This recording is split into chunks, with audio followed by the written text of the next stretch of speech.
क्यों कोई आत्मा पशु योनि में जाती है और पशु पक्षी का शरीर प्राप्त करती है? मृत्यु के बाद पशु पक्षियों की आत्मा किस लोक में जाती हैं? और क्या उन्हें फिर से मनुष्य योनि प्राप्त हो सकती है? यही प्रश्न हमने माता लक्ष्मी से पूछा।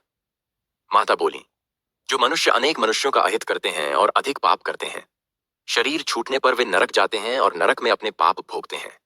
कुछ आत्माएं नरक में अपने पाप भोगकर फिर पितृलोक चली जाती हैं और अगला जन्म लेने की प्रतीक्षा करती हैं। परंतु जिनके पाप कर्म एक सीमा से अधिक हों, उन्हें सीधा नरक से ही अगला जन्म मिलता है और ऐसी आत्मा को मनुष्य योनि प्राप्त नहीं हो सकती। वही पशु पक्षी कीट आदि योनि में जन्म लेते हैं। एक मुख्य नियम है कि जो आत्मा नरक से सीधा जन्म लेगी, उसे अगले जन्म में मनुष्य योनि प्राप्त नहीं हो सकती। जो आत्मा पितृलोक जाकर वहां से जन्म लेती है, वही मनुष्य योनि प्राप्त करती है। माता ने आगे कहा कि मनुष्य के अतिरिक्त सभी योनियां जैसे पशु पक्षी कीट आदि की आत्माएं नरक से ही आती हैं और मृत्यु के बाद पहले नरक ही जाती हैं। नरक भोग लेने के बाद वे पितृलोक में जाती हैं। पितृलोक में पशु पक्षी आदि भिन्न भिन्न योनियों के लिए अलग अलग स्थान बने हुए हैं।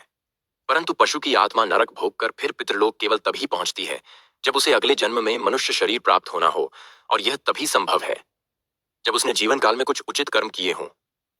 हमने फिर देवी से पूछा, माता, क्या पशु पक्षी भी पुण्य कर्म कर सकते हैं? उनके कौन से कर्मों के आधार पर यह फिर मनुष्य योनि प्राप्त कर सकते हैं? माता ने कहा, हाँ, पशु पक्षियों के भी कर्म होते हैं, उनमें भी भावना होती है और उसी के अनुसार उनके पुण्य पाप कर्म और अगला जन्म निर्धारित होता है। उदाहरण के रूप में यदि किसी पशु को भोजन मिला और उसने वही भोजन किसी दूसरे जीव के साथ बांट लिया, प्रेम और करुणा दिखाई,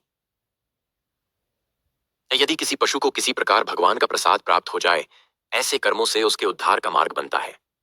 इस चैनल का मूल उद्देश्य कलयुग में फैली भ्रांतियों और अज्ञानता को मिटाकर ध्यान की उच्च अवस्थाओं में प्राप्त दिव्य ज्ञान को जन जन तक पहुंचाना है। कृपया चैनल को लाइक और सब्सक्राइब करना न भूलें।